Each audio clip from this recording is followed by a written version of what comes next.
Eternity, üç ana karakteri arasında anlaşmazlık yaratarak aşk üçgenini öbür dünyaya taşıyor.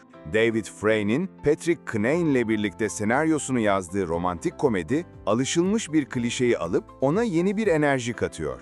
Bu, izleyicinin bir çifti diğerine tercih ederken, romantik rekabetin ne kadar uzun sürdüğüne ve sonunda devam edip etmediğine sinirleneceği bir durum. Gerçekten komik bir film, ancak yalnızca bazı kısımlarında gerçekten romantik. Oyuncu kadrosunun harika bir uyumu var ve hikayenin ana fikri daha da derinleştirilebilirdi.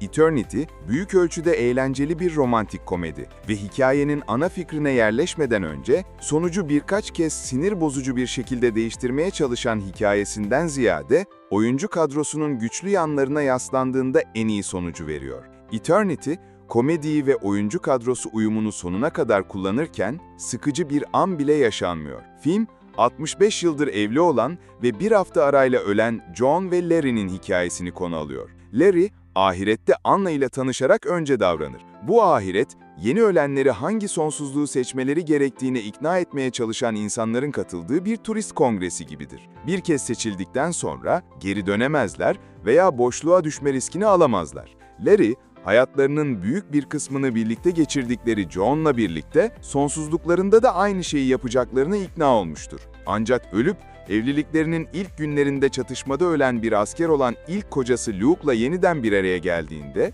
John ya Larry ile ya da hayatta zar zor birlikte olduğu adamla hayatını sürdürme seçeneğiyle karşı karşıya kalır. Eternity sizi kahkahalarla güldürecek. Eternity, komedi ve oyuncu kadrosu uyumunu sonuna kadar kullanırken tek bir sıkıcı an bile yok. Luke ve Larry'nin uzun Beni Seç evresinde konusu sıkıcılaşsa bile filmi devam ettiren yakıt bu. Miles Teller özellikle öne çıkıyor. Davin Joy Randolph ile olan sahneleri öne çıkıyor. Birlikte çok eğleniyorlar ve enerjileri ekrana yansıyor. John Early de kendisine verilen anlarda parlıyor. O ve Randolph bir kez harekete geçtiklerinde tam bir ikili oluyorlar. Finn Joum'un öbür dünyaya inmesiyle hız kazanıyor. Bu, kuralların asla sorgulanmadığı bunaltıcı bir deneyim. Callum Turner tam da bu noktada cazibesini ve kalp gözleriyle büyülüyor.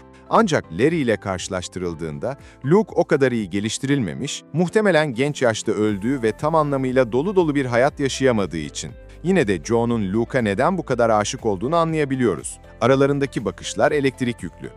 John'u 67 yıl boyunca bekliyor. John o kadar güçlü bir anı ki, John'un da yankıladığı bir "ya olsaydı" senaryosuyla biraz da fantaziye dönüşüyor. Elizabeth Olsen her iki oyuncuyla da iyi bir uyum yakaladı ve film kocaları arasındaki rekabete odaklandığı için karakteri biraz sönük kalmış olsa da tek başına mükemmel bir performans sergiliyor ve filmin son 1/3'ine kadar tam olarak ortaya çıkmayan bir role duygu ve mizah katıyor. John bir karar vermekte zorlanıyor. Neden böyle bir karar verilmesi gerektiğini merak ettim. Within Eternity'de karakterlerin yeni koşullarını daha yakından sorguladığı daha iyi bir hikaye potansiyeli var. Romantik komedinin komediye bu kadar odaklanmış olması ve içten anlara yerleşmeyi unutması da durumu daha da kötüleştiriyor. Larry çok derin bir insan olmadığını söyleyerek durumu en iyi şekilde özetliyor. Ona sadece kuralları söylediler ve o da bunların ötesine bakmaya zahmet etmedi. 3 farklı son, John'un ilk kararını baltalıyor. Karakterine daha fazla ışık tutabilseydik daha iyi olabilirdi. Within Eternity, kötü bir romantik komedi değil. Çoğu zaman büyüleyici ve son derece eğlenceli. Ancak daha yaratıcı olmak adına geleneksel bir anlatımın dışına çıkıldığında, hikaye bu süreçte etkililiğinin bir kısmını kaybediyor. Within Eternity, 2025 Toronto Uluslararası Film Festivali'nde ilk kez gösterildi. 26 Kasım'da sinemalarda gösterime girecek.